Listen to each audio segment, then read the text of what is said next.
Shalom, my name is Yaakov, Jacob. And someone gave you this tape because you are Jewish, and they were interested in speaking to you about the relationship between Christianity and Judaism. I know Jewish people are revolted by Jews who believe in Jesus, so you can rest assured my mother is a Gentile, Roman Catholic. She doesn't believe what I believe, but I am not halakhically Jewish.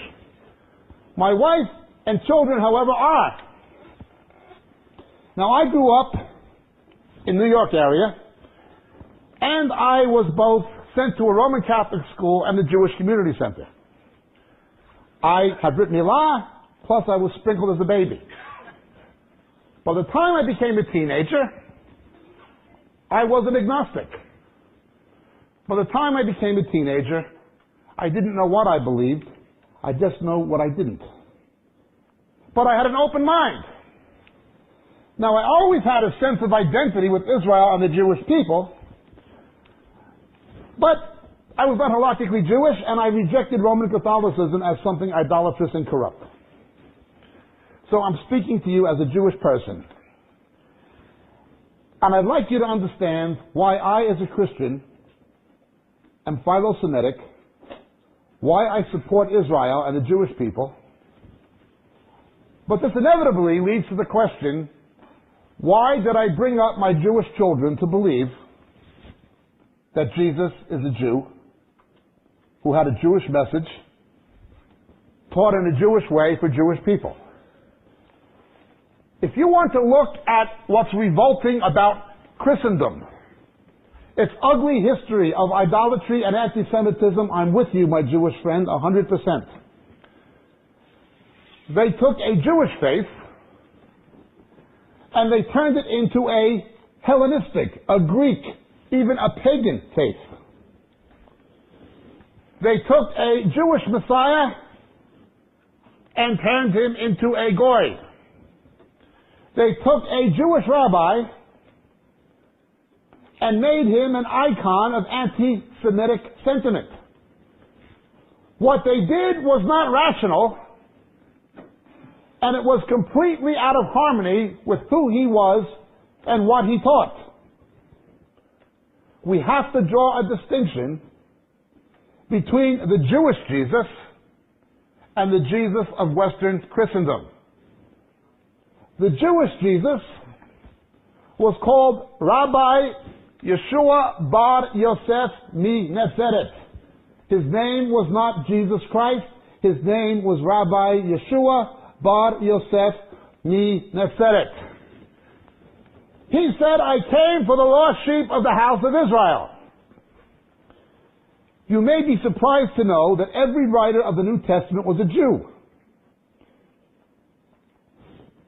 The only exception would have been one physician who was a Gentile convert to Judaism who wrote one book. All the rest were Jewish, including Rabbi Shaul of Tarsus, who was from the rabbinic school of Hillel, a disciple of Rabbi Gamaliel, a classmate of Ankvios, a classmate of Yochanan ben Zakkai. In Judaism, if you're familiar and have been to yeshiva, you perhaps know. And so I'm left with this dilemma. I was brought up in what I was told was Christianity, but reading the New Testament, I found out it was not Christianity. And then there was a Judaism that I was told was the same Judaism as Moses and the prophets.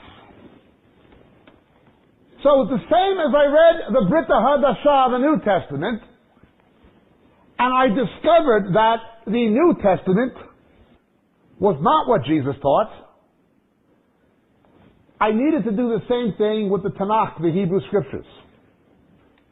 It says in Proverbs 3 times that an unequal balance is an abomination to Hashem. So the same as I discovered that Christianity had mutated into something very different than it was originally, much the same happened to Judaism. I was shocked to discover that in the Tanakh, there was no such thing as a rabbi. He's called Moshe Rabbeinu, but there was no rabbi. there were Levites, priests. And in the New Testament, there were no priests. It's something they invented. There were presbyters, elders, but there were no priests. Christ was the priest. Every Christian was supposed to be a priest, not a separate priesthood.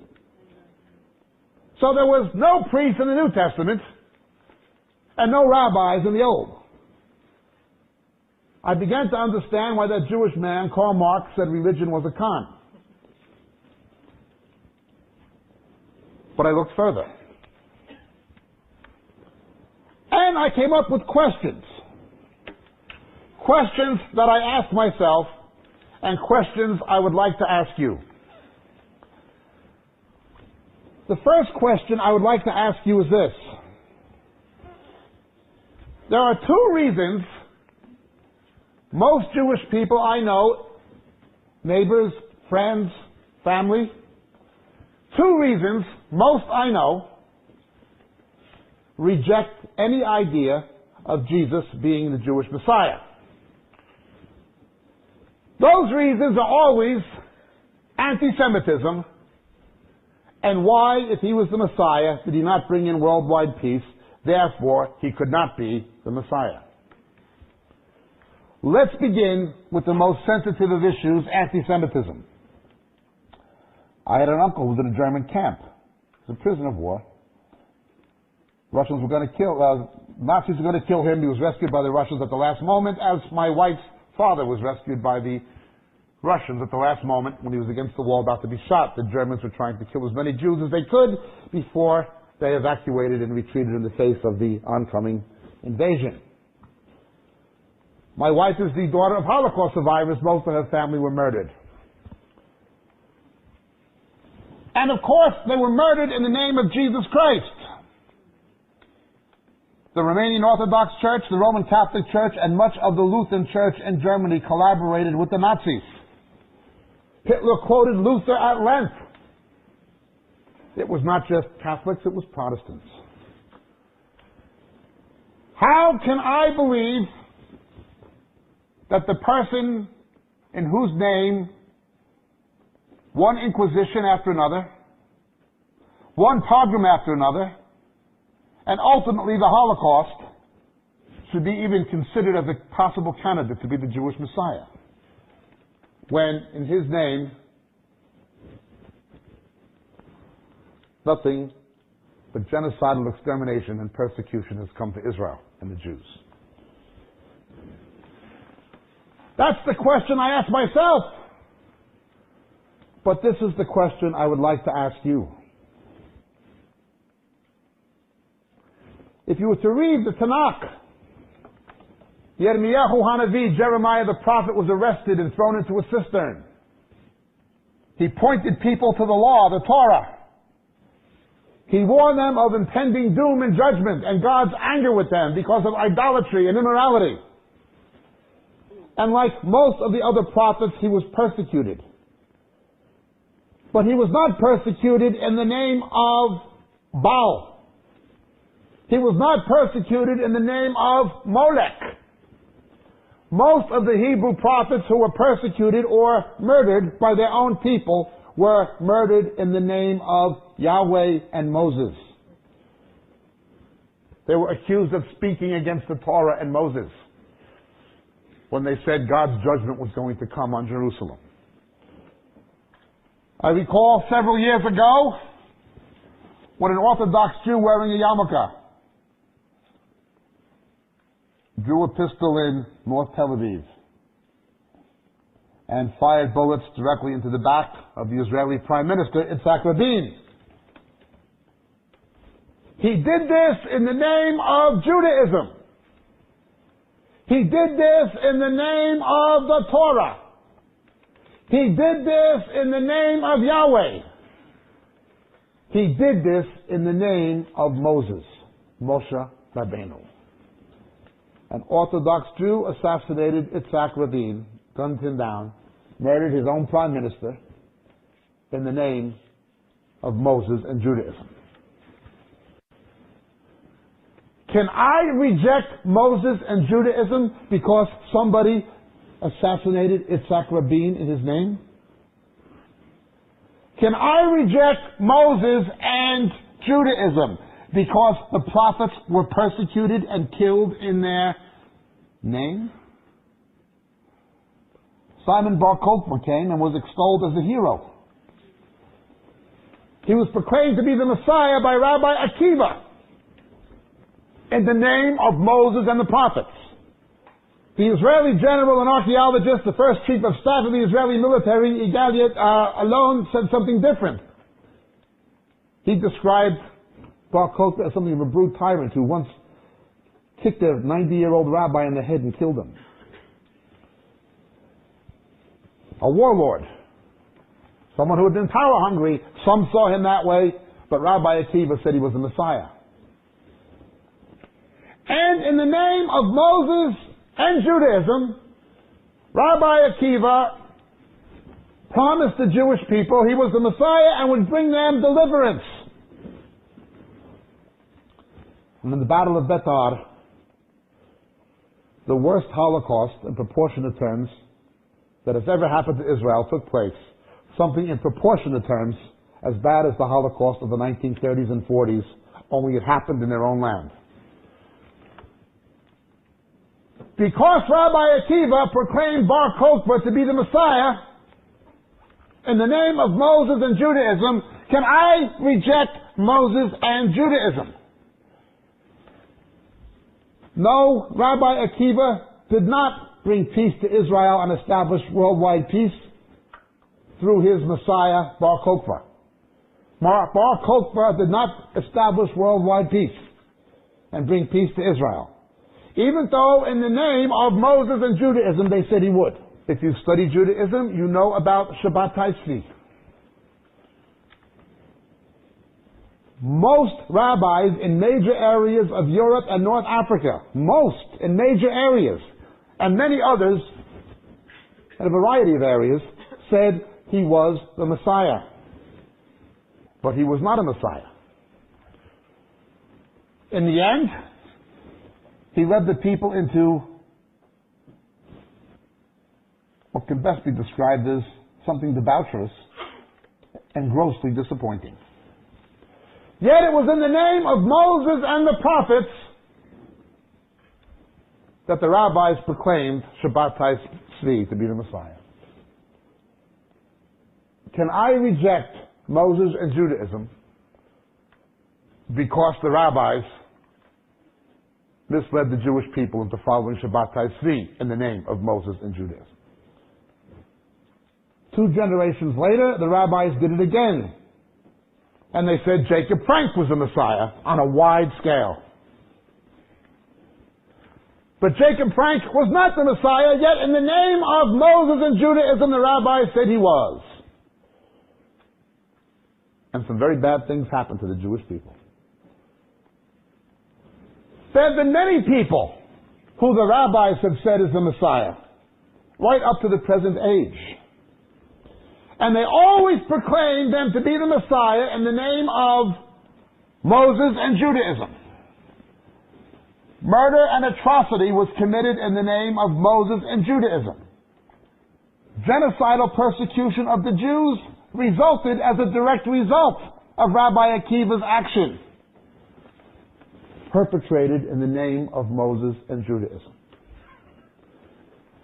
On what basis can I reject Moses and Judaism because of what was done in the name of Moses?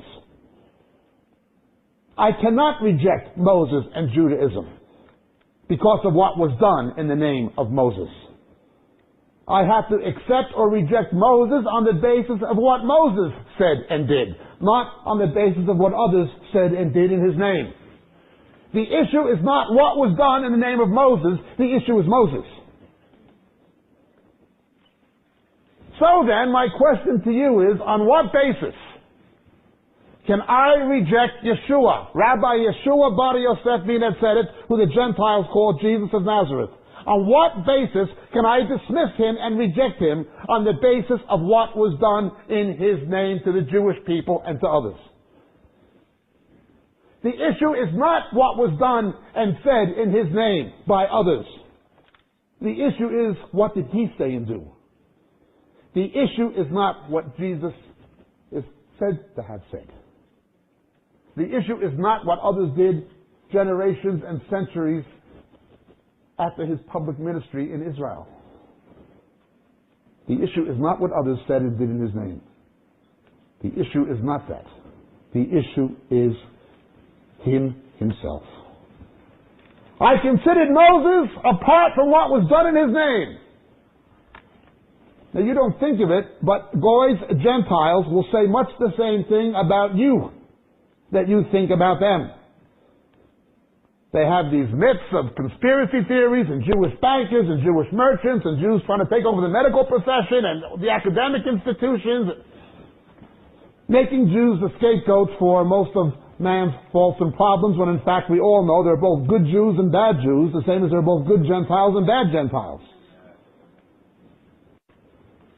But it's easy just to say, oh, the Jews. And it's just as easy to say, oh, the Christians. No real Jew would commit murder in the name of Judaism. No real Jew would persecute their own prophets in the name of Judaism. No real Christian would commit murder in the name of Christianity. No real Christian would murder God's own chosen people, the Jews, in the name of a Jewish faith. Christianity is a Jewish faith. How can you reject Jesus on the basis of what was done in his name unless you reject Moses on the same grounds?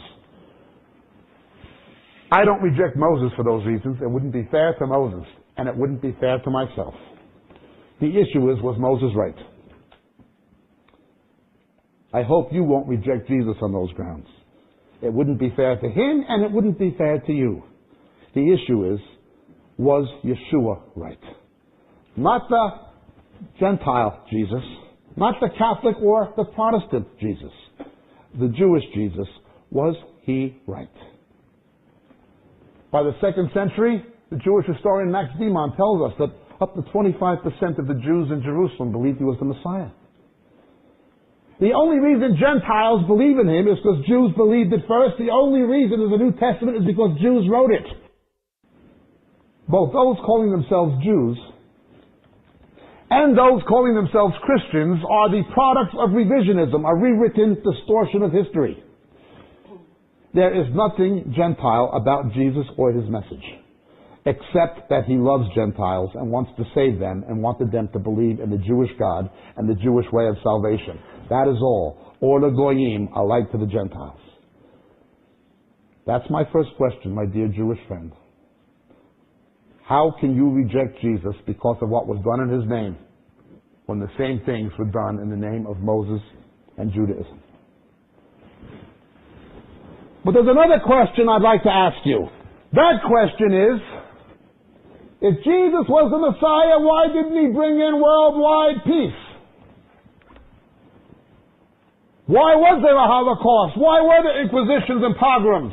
Why is there starvation in Africa? Why is the environment being destroyed? Why has the world become systematically worse for everybody in it? And so commonly, the Jews getting the worst of the worst.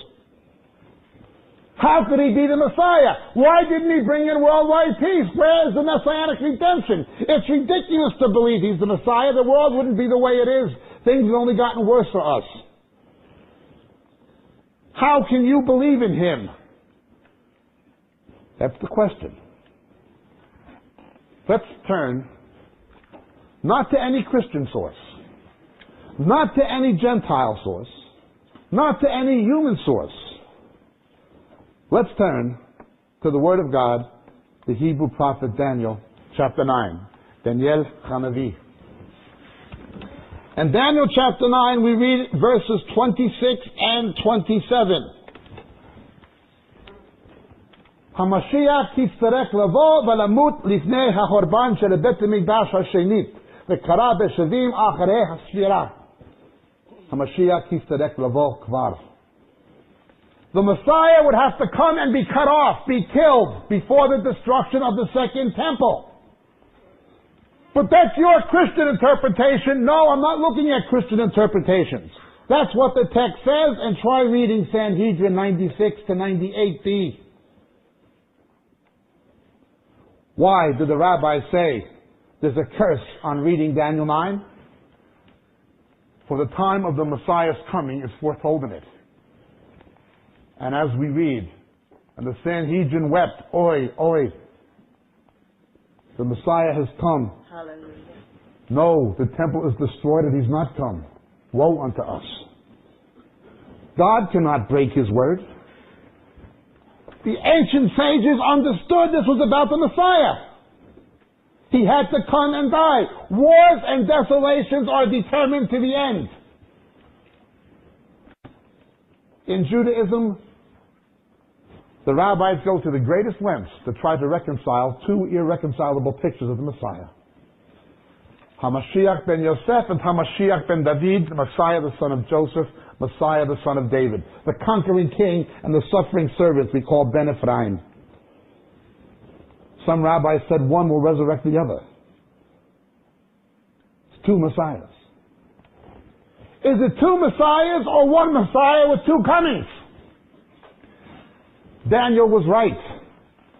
It was one Messiah with two comings. He was shown the future.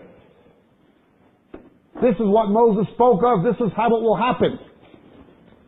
He will come. He will be cut off. He will be killed. Wars and desolations are determined until the end. Then he will come again. In his first coming, he comes as a suffering servant in the character of Yosef from Bereshit, in the book of Genesis. And you think of Joseph in the book of Genesis. His own Jewish brothers rejected him, but the Goys accepted him. He went from a place of condemnation to exaltation in a single day, as did Rabbi Yeshua. Yosef was betrayed by his brother Yehuda for 20 pieces of silver, as Jesus was betrayed by Yehuda, Judas, for 30 pieces of silver. Joseph's brothers did not recognize him at the first coming. They thought he was a Goy, an Egyptian. And so Jesus' brothers recognized him at the second coming. They think he's a Goy. He's for the Christians. Hollywood gave him blonde hair and blue eyes, but he did not have blonde hair and blue eyes. My question is this. If the Hebrew prophet, who was given the clearest picture of what the future would be like, if he was given the most accurate detail of how the messianic redemption would come to Israel and to the world, if he said the Messiah would come and be cut off and wars and desolations will be determined to the end, how can you say Jesus was not the Messiah because there's wars and desolations? That's supposed to have happened. Think of Moses. The first time he tried to save his people, they rejected him. It was the second time they accepted him. As with Joseph. The first time they rejected him. The second time they accepted him. Why should the Messiah be any different?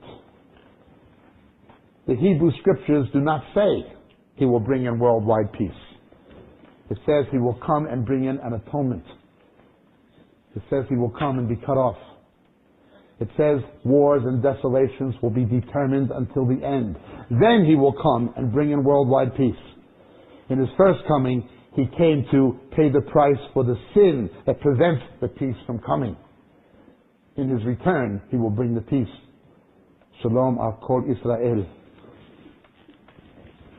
I don't understand the argument. How can you say he's not the Messiah because he didn't bring in worldwide peace but was killed? When that's exactly what Daniel said the Messiah was supposed to do. Why don't the rabbis tell you this? I'm afraid you'll have to ask them. I'm not a rabbi. But I know what their ancient rabbis said. Don't read Daniel 9. There's a curse if you do. What are they afraid of? Can you really believe that God would have put something in His Word that He didn't want you to understand? Why would He put it there? There was a rabbi who hated Christians because he had known nothing but persecution in Eastern Europe. His family had been terribly persecuted. His name was Rabbi Leopold Cohen. Only once in his life did he ever see a New Testament, and he picked it up and threw it against the wall in violent anger because of the pogroms his people had experienced in the shtetls of Eastern Europe. In desperation to flee the anti-Semitism, he arrived in New York City. And there he began to study and study and study. He always studied Torah and he studied Talmud. He studied Mishnah. He read the Midrashim. But he decided instead of studying rabbinic commentary on the prophets, he would study the prophets. And when he came to Daniel 9, he had questions he could not answer. So he went to the Talmudic literature. He went to the tractates, like Sanhedrin. And he discovered what I discovered. The Messiah had to come and die before the second temple would be destroyed, before 70 AD.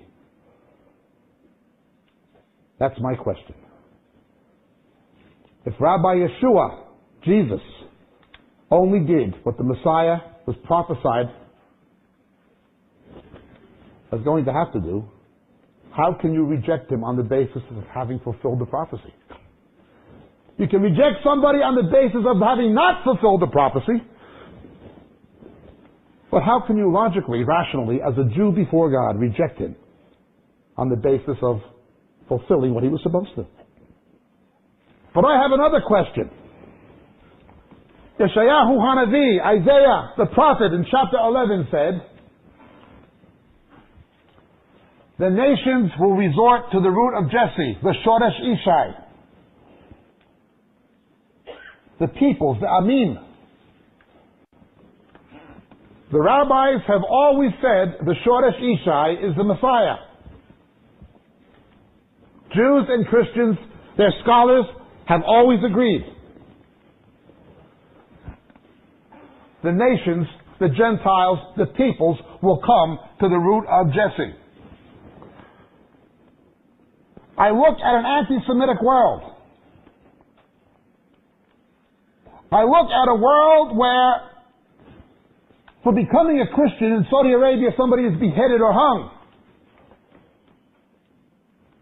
A world where in Sudan, nearly 2.5 million Christians have already been killed and more facing the prospect of death. Yet Gentile so-called Christian nations remain almost silent. No one calling for a boycott on Saudi Arabian oil or an academic boycott on the many nations that persecute Christians, Islamic countries. But when the one nation in the Middle East that protects the rights of Arab Christians, Israel, the one nation that protects the rights of Arab Christians, defends themselves from the same militant Islam that murders Christians, everybody wants to condemn Israel. It's not logical, it's not rational. Israel is treating most Christians, apart from Jewish ones, apart from Jewish believers in Jesus, they treat most Christians better than Christians treated them, except in the United States, and to a degree in Britain. Most nations have never given Jews the kind of freedom that Israel gives to Christians. It's not rational that they hate Israel. It's not rational to hate a people who received 3/4 of the Nobel Prizes for the advancement of science, chemistry, physics, and especially biomedical sciences that have saved countless lives. Why would you hate these people? It's not rational. All over the world, there's anti-Semitism. Even people saying they're Christian, there's anti-Semitism. Although all 4 Gospels make it clear that Jesus was crucified under Pontius Pilate, the Roman government has legal responsibility for his death. And although Jesus said, I lay my life down, nobody takes it from me. And although Christians believe that God said he was going to put the Messiah to death as an atonement for sin,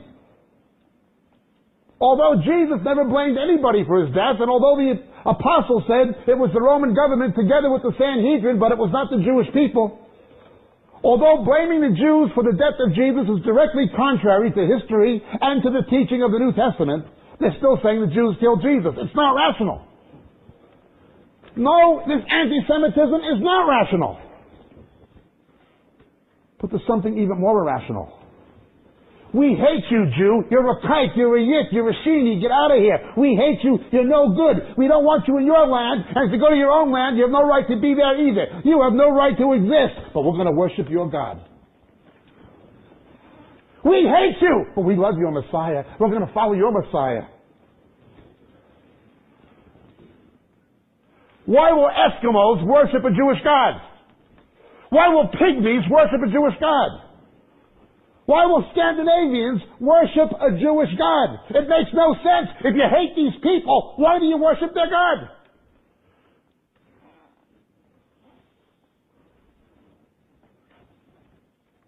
Because the nations will resort to the root of Jesse. My question, my dear Jewish friend, is this. You and I both hate anti-Semitism. You and I are at a loss to explain it, at least intellectually. We can come up with some explanations, but the entire history of it coming back to the same thing again, and it's not logical. But if you hate somebody, why will you follow one of them? Why will you believe their books and worship their God? There's only one and one alone who could make people worship the God of a nation and race they otherwise hate. Now, I'm not saying true Christians, born-again Christians, real evangelicals, I'm not saying that they hate the Jewish people. If you look at the countries with a high evangelical population, you'll find even in the Holocaust it was countries like Holland and so forth and Denmark that protected the Jews. It was mainly the Catholic and nominal Protestant countries that persecuted them. The American Jewish Congress, the American College of Rabbis knows very well that the backbone of Jewish support for Israel and America is not the Jewish community. There's only 6 million in North America at most. It is the evangelical Christians who are pro-Zionist. Most of them. Not all Christians are anti-Semitic. You see, the same as there are people who will hate you because you're a Jew, claiming to be Christian, there are other Christians who will love you because you're a Jew. They will say, how can we worship a Jewish God and believe in a Jewish Messiah and read a Jewish book and stake our eternal destiny, our faith on it, and hate these people who gave it to us? They're not all irrational. But you shouldn't be irrational either. Many people calling themselves Christians are behaving irrationally. They're worshiping a Jewish God and believing in a Jewish Messiah while hating Jews. It's irrational. But don't you be an irrational Jew. It's a rational question that deserves a rational answer. If he is not the Messiah who would make the Gentiles worship your God, who is? Why else do they worship your God if he is not the one who God said would make them do it? But I have another question. Also from the Hebrew prophet Isaiah, Ishayahu Hanavi, Isaiah 52 and 53. He said, Kulanu kansantayenu. All we like sheep have gone astray. Each has turned to his own way. In the Middle Ages, a rabbi from France called Rashi said that this was about the Jewish people suffering for the Gentile nations, a vicarious atonement. It wasn't about the Messiah, it was about the Jews themselves. Who has believed our report? To whom has the arm of the Lord been revealed? He grew up before him like a tender shoot, like a root out of parched ground. He had no stately form of majesty that we should look upon him, nor appearance that we should be attracted to him. He was despised and forsaken among men. A man of sorrows, acquainted with grief, like one from whom men hide their face. He was despised, we did not esteem him. Surely our griefs he himself bore, our sorrows he carried. We ourselves esteemed him stricken, smitten of God, and afflicted. He was pierced through as in crucified for our transgressions. He was crushed for our iniquities. The chastening of our well-being fell upon him. By his scourging we are healed. All we like sheep have gone astray. Each has turned to his own way, but the Lord has caused the iniquity of us all to fall upon him. The rabbis say this is about the suffering Jewish people, since Rashi. Why is it that the Targum Yonatan and the ancient rabbis before Rashi said it was about the Messiah? Why did Rabbi Avraham Farazel say, this looks like Jesus? Before Rashi they didn't say that. This was included by Eliezer HaKalir in the synagogue liturgy for Yom Kippur. This one who God would smite, who would become an atonement for sin, a korban, a human sacrifice. Yet to this the rabbis object. Judaism, since the Akedah, is against human sacrifice. It was an abomination. Why would God have somebody sacrifice as a human when he said it was evil? In the Akedah, God told Abraham, don't sacrifice your son. And Christians would of course say it was because he was going to sacrifice his. The rabbis say human sacrifice is anti-Jewish. I agree that human sacrifice to other gods is demonic. However, the same Rashi who said this is about the Jewish people said it is a human sacrifice. He said it is a human sacrifice. He said it's the Jews suffering vicariously for the Gentile nations. We can't have it both ways. Either Judaism does allow humans to suffer vicariously for the sins of others, or it doesn't. Rashi and those who believe Jesus to be the Messiah agree. It does. How can you say God does not allow a human sacrifice for sin on behalf of someone else when the Jewish interpretation itself says it is? The question is, who was suffering? Was it Israel or was it the Messiah? Well, Isaiah repeatedly castigated Israel for its sin. This servant of the Lord was innocent. He had done no wrong, Isaiah says. He'd done no wrong at all. He was cut off out of the land of the living for the transgression of my people to whom the stroke was due. The Gentiles were not God's people at that time. He was cut off for the sake of Israel's sin. It came to the Gentiles afterwards. How could it be Israel when Israel had sinned? In a broad sense, it resembles Israel. But this was a sinless servant. The question is not who was right, the Christians or Rashi. The question is who was right, Rashi or the earlier rabbis who said it was the Messiah. It is the Messiah. It's not a question of who's right, the Christians or Rashi. It's a question of which rabbi do you believe? That is my question. How could it be the Jewish people primarily if they had sinned? How could it be the Jewish people suffering for the sins of the Gentiles? When they had sinned, this was a sinless servant. And how can you say that God would not let one die for the sin of another when Judaism itself says the direct contrary? But I have a final question. I'm going to read from the Hebrew prophet Zechariah, chapter 12. We read of the burden of the word of the Lord concerning Israel. Thus declares the Lord, who stretches out the heavens, who lays the foundations of the earth and forms the spirit of man within him.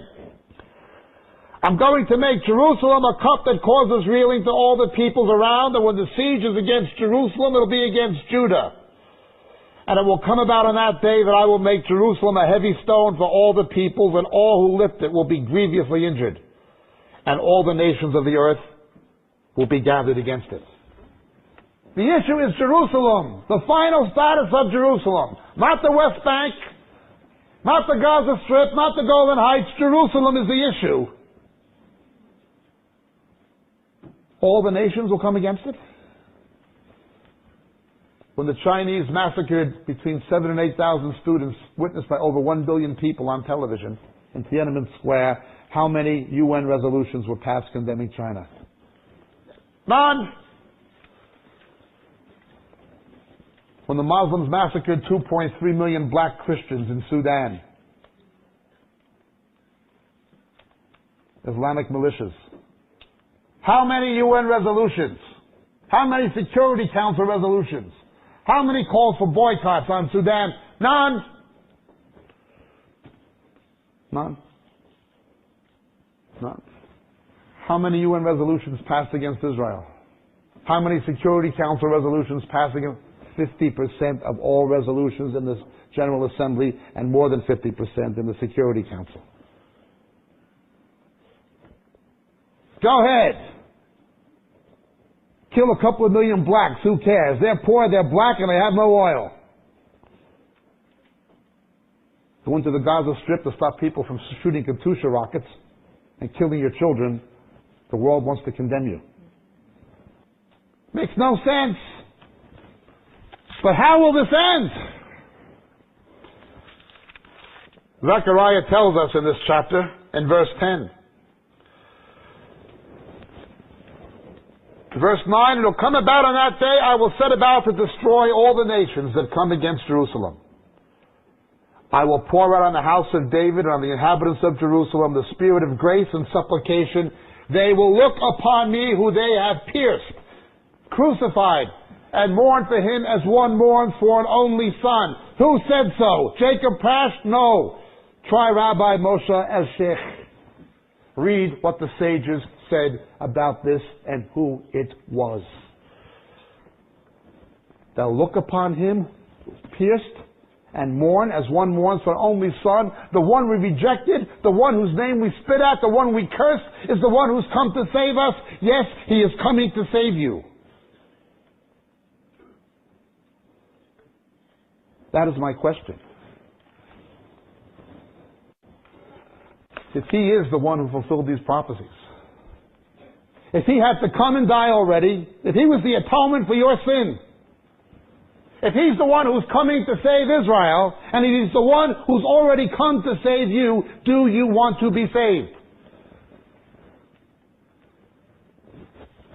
How can anybody call this rejecting Judaism? That is my question.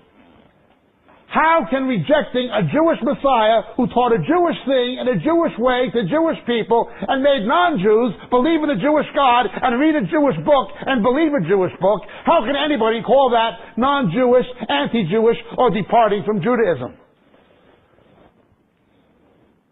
It may be a departure from what people did to Judaism. It may be a departure from the Judaism responsible from the assassination of rabbis. It may be a departure from the Judaism that proclaimed Bar Kokhba to be the Messiah. But it is not a departure from the Judaism of your fathers, of the patriarchs, of Moses and the prophets. HaMashiach yiftarek lavo v'lamut lifnei ha'chorban shel bet hamikdash hashenit. Lizbor b'sirenu bimkom amo. הוא הסתרק לבוא כבר, והוא יבוא עוד פעם בחזרה, בעתיד קרוב. השאלה שלי עכשיו היום, מה אתם חושבים? הוא כן או הוא לא משיחנו? ככה השאלה. My dear Jewish friend,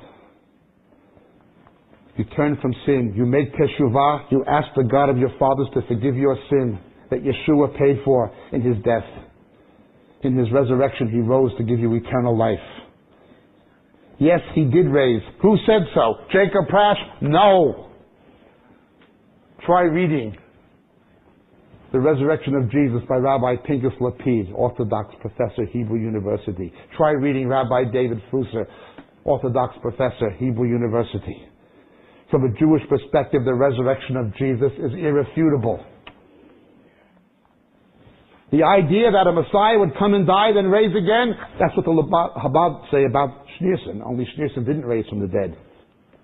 The rabbis say he raised from the dead. Jesus came and he would die at Pesach, and after dying at Pesach, he rose from the dead. His rabbis didn't like him, but said he did miracles as no other rabbi, and his disciples did miracles in his name, including raising others from the dead. Coming to die at Pesach, raising from the dead, doing miracles, his disciples doing miracles, and then ascending to heaven from the Mount of Olives. From where do I quote? The Gospels? No, I quote from the Avodat Zarah. That was not written by Jews who believed in Jesus. That was written by rabbis who were against Jews believing in Jesus. When your followers admit these things, it's one thing. When your opponents say it's true, it's something else. Is he the Messiah? Yes, he is. It's your decision. Please, come on our website, www.moriel.org. Email us. Write us here in Britain, Moriel Post Office Box 201, Maidenhead, SL6 9FB. Please contact us. Please email us. Please talk to us. We want you to meet other Jewish people that have found the truth. The truth is, the Tanakh was right. The prophets were right. The Messiah has come. The Messiah has died for sin. He has risen from the dead and conquered death. And he's coming again. Gesei gesund.